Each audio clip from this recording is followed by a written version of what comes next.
went through this, then we ended up going to Shambhala, and the synchronicity, this is when I hadn't acknowledged synchronicity manifestation at this point, but it was the universe really trying to tell me, like, you can create anything you need. So within Shambhala, I went to Shambhala with no money, 7 hours, and a vehicle, and it's average $300 to $400 to get in. So I went into the lineup and within an hour I gave 2 massages, made $100, and as I was walking back to the van just to chill out, someone that I'd met at Base Coast walked past me and sold me a $100 ticket. So the van had its ticket in within an hour. So that was really self-assuring. And then the Shambhala ended up being a complete schmongel fest, and really I wasn't in the mindset I'm in now. But it was incredibly powerful for teaching me the difference between doing drugs and the difference between taking medicine. And there is a huge difference, and one of the biggest differences is your mindset behind it.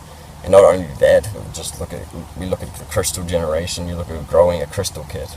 A crystal kit grows, or you look at the studies that have been done on freezing water, for a better example. When you put good intention behind freezing water into crystals, it creates beautiful structures. When you put bad vibrations into it, it creates disformations and creates all the things that are associated with negative drug use. I'll use methamphetamine as a perfect example, where it literally comes out of people. So this was my drug year last year, and I'm not afraid to admit anything I've done in my life, because if you have any judgments upon anything, then you're judging something, and that is not a spiritual path. Including any form of medicine, including GMO crops, including what the corporations are doing to us currently. If you're judging that, then you're doing exactly the opposite to what you need to be doing. You need to accept it as a part of the evolutionary path, because through all the pain and through all these negative things that we're bringing, and through the evolution of the internet, which is a direct result of all the control and the negativity that's been going on, has fluctuated out this beautiful consciousness grid. When we acknowledge all these things and acknowledge what the beauty that's actually brought, that's when we see that nothing is inherently evil, and if you can truly see the devil then as truly as more powerful than Jesus, because he's come down, he has put himself down to the lowest rungs of creation so that he can experience all these different paths, which then lead you to different paths of the light. Because if you stay in a light and happy place, look at the Tibetans, for example, they're in an incredibly happy place, but it doesn't evolve past the state of living in that community, which is beautiful, but through the disconnection of a meaningless time frame, when you put it into the universal context of 2,000 years, sure, there's been a lot of human pain and a lot of finite pain in there, but it's all in the history now. We just need to move past that, and then move past this final bit of pain that we've been creating for especially our generation, and especially the generation before us, who was involved in all these wars and is involved in continuing the wars that are still continuing to go on over nothing more than greedy people and money and misconstrued facts of religion, using the truth in a context that goes completely contradictory to the truth to the truth of killing people, and using that to kill people. But you have to see the beauty in what has happened for the past few thousand years, and accept that we put ourselves through this intentionally so that we can then all reunite in this lifetime with all these beautiful technologies and all the infinite free energies that are out there that we're just not utilizing. When we actually put our brains together and we put all our energies together with that, we'll manifest them into this reality in no time, because we have 7 billion minds and 14 billion hands. That's a lot of hands to do a lot of powerful things. Not to mention the energy that will be constructed when we actually align ourselves as the 7 billion, instead of separating ourselves into countries. Canada or America being a prime example, where there's a huge border separating Canada or America. For what? For corporate greed, for separation, to create competition. Instead, we need to strive together as the global consciousness that we are, and as the beautiful human experience that we are, and acknowledge it for that beautiful human experience, because it is the greatest gift you will ever experience, is this conscious living. I wouldn't give it up for anything in the world. I wouldn't give up any of the pain that I experienced, any of the pain that I see, any of the pain that that's put me through, or any pain that I see put onto others. I truly love it as a part of the evolutionary process, and I look forward to the day when we all acknowledge it and we move through our darker days and truly unite. And it's going to be beautiful. And it's the only way we can go. We could destroy ourselves, but that'd be completely pointless. And why would anybody want to do that? Nobody wants to destroy the world.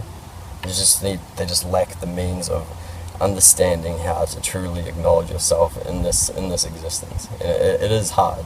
It takes time, and it takes true dedication to the self, and truly wanting to push those boundaries of things that society tell you not to do, and constraints that they put on your mind because of certain predetermined thoughts based around things that people don't even understand. They think they understand it, but they've never actually done it, so they build up this construct. I'll use LSD as a prime example. LSD is one of the most powerful medicines in our generation, yet it is being determinalized as acid, which just in those two words you see the connotation that they're trying to put behind it. They're trying to create this drug vibe where it's an acid and it's not something that can be used as spiritual benefits, when at the same time they're selling God knows what in pharmaceutical drugs, and trying to say that this is, or they don't even call it medicine. They say you go to drugstores and you buy this stuff. Like, people need to open up their eyes to that. This is not medicine. True medicine comes from true good intention being put into these vibes, and you can tell medicine should never be based upon money, and that's what a pharmaceutical company is. When you go out and experience life, and you experience the medicines the universe just brings into your life, for example, ayahuasca, mushrooms, DMT, sassafras, LSD. These are all incredibly powerful medicines that are demonized by society instead of being utilized by the certain people that it is good for them to delve into these things and pull out of what they can out of the universal consciousness. I'm certainly not saying that everybody should do these medicines, as not everybody needs to, just like not everybody needs to go and do a triple cork. But it's cool to see that, and it's cool to gain the knowledge that is learned through doing that triple cork. You just need to actually respect the people who are destined to go through this path and go through these quick spiritual awakenings, and not deem this as something that's crazy, or this is just drug use or just drug-created delusions, because it's still a part of the universe. And if you believe in God, then this is something that God created for us to awaken quickly. We're the crystal generation. People call us this. Acknowledge the crystals that are around, acknowledge these crystals that appear around us, and not only that, the ones that we align within our bodies to help alkaline our bodies. Truly relinquishing that judgment, it is hard. I've only recently relinquished all my judgment and truly understood the difference between doing drugs and doing medicine. Doing drugs, when you're on medicine, you can see the drug vibration, and it's this vibration of excessive use for one. It's detrimental on your body. It's just not good for anybody. But with medicine, it calms you down. It really connects you to a flow that you knew was inside, but society lacks the means to give you that tool to actually find that flow. I call LSD the water of the medicine, and it flows you through it when you accept it. And it truly takes you down your spiritual path, and you can find things you could never have even believed that were inside of you. But with just one drop of this medicine, you can have grand epiphanies in no time. How could anybody in any context judge something that can create spiritual epiphanies within hours?